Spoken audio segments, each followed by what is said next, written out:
నమస్తే, నేను మీ Shaurya. Welcome to our channel. ఈ రోజు మనతో పాటు senior political analyst Krishna Kumari గారు ఉన్నారు. వారితో మాట్లాడు. నమస్తే madam. Madam, YS Jaganmohan Reddy గారు అంటే గతంలో అయితే మోదీ గారు సపోర్ట్ ఆయనకు ఉంది అని అనుకునేవాడు. పార్టీ ఉండేటప్పుడు ఈయన వెనకుండి నడిపిస్తున్నారు, తెలియదు అంటే ప్రజలకు తెలియదు కానీ బట్ ఆయన సపోర్ట్ ఉంది అనేవారు. ఈవెన్ కూటమితో ఉన్నప్పుడు కూడా ఇలాంటి రూమర్స్ వచ్చినాయి. అది వాస్తవమా రూమరా అనేది పక్కన పెట్టేస్తే ఈ టాపిక్స్ వచ్చినాయి బాగా. ఇప్పుడు జగన్ మోదీకి వ్యతిరేకంగా కామెంట్స్ చేస్తూ ఉన్నారు, మోదీ మీద అవినీతి ఆరోపణలు చేస్తూ ఉన్నారు అనే వార్త ఒకటి బాగా ట్రోల్ అవుతుంది. ఈ యోగాంధ్రకి సంబంధించి భారీ స్కామ్స్ జరిగినాయి, అందులోని సెంట్రల్ గవర్నమెంట్ ఆ పర్సంటేజ్ ఉంది అని చెప్పేసి మీరేమంటారంటే అంత స్థాయి కామెంట్స్ కరెక్టే అంటారా? చేయగలిగినంత స్థాయికి జగన్మోహన్ రెడ్డి గారు ఉన్నారు అని అనుకోవచ్చు?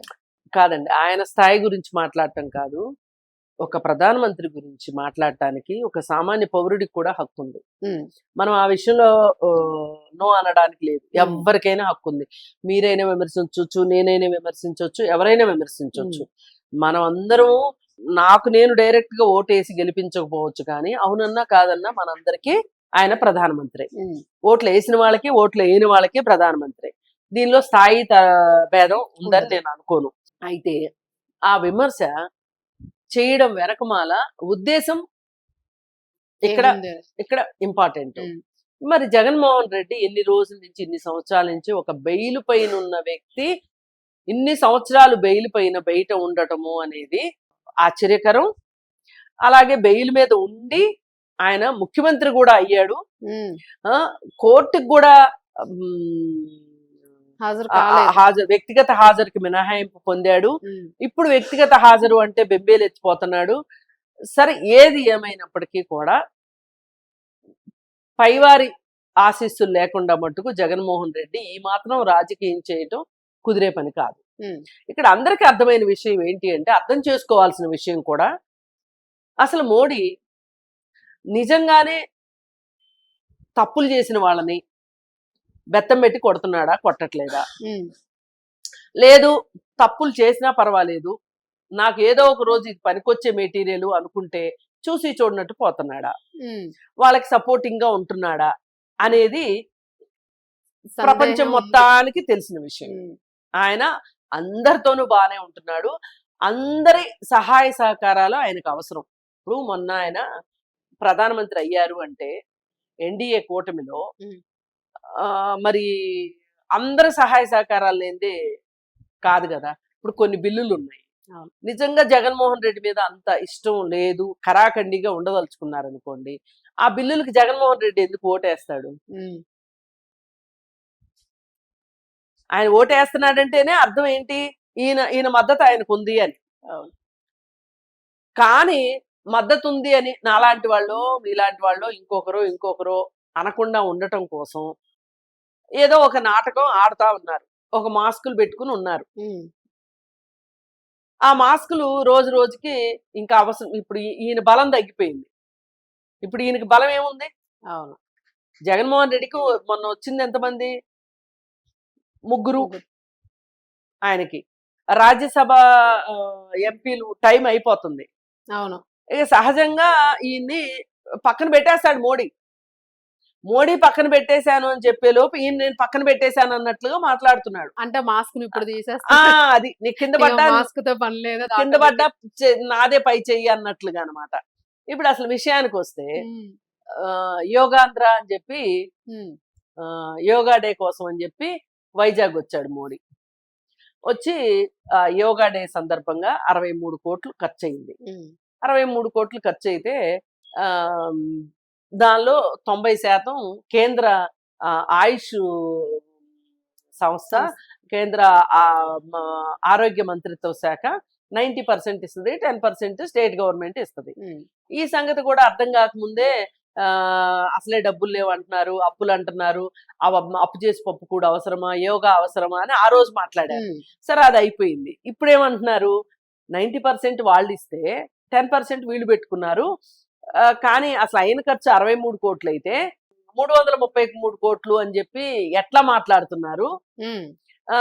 దీని వెనకమాల మతలు పెట్టి లెక్క ఏంటి, 330 కోట్లు ఎటుపోయినాయి అంటే మోడీ చెయ్యని పనులు అంటే అవ్వని ఖర్చును కూడా అయినట్టుగా చూపించి ఈ డబ్బులు ఎవరికి ఇచ్చాడు మోడీ అని అడుగుతున్నాడు జగన్మోహన్ రెడ్డి.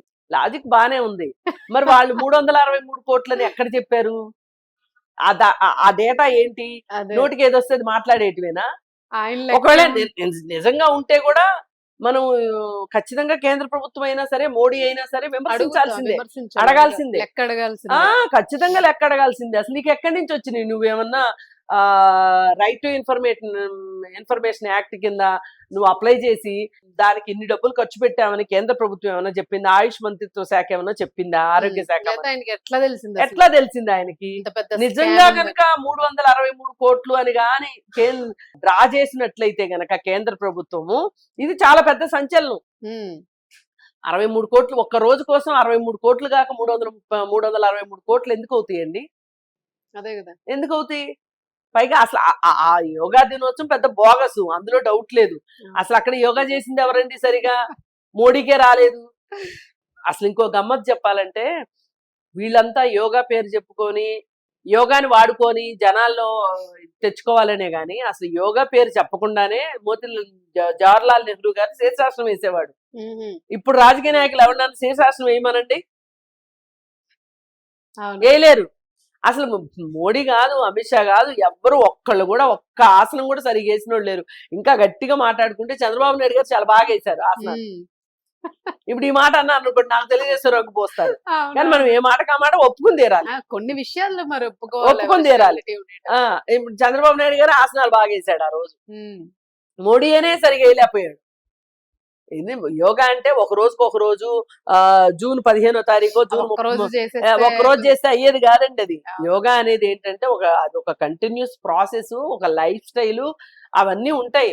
అవన్నీ ఉన్న వాళ్ళకి ఆ క్రమశిక్షణతో టైం టు టైం చేసే వాళ్ళకి ఆ యోగా అనేది అబ్బుతుంది, దానివల్ల లాభాలు వస్తాయి. కాకపోతే అసలు నాలాంటి వాళ్ళ కంప్లైంట్ ఏంటంటే, ఈ దేశంలో తినటానికి తింటలేని వాళ్ళే బోడు మంది ఉన్నారు. యోగా చేసి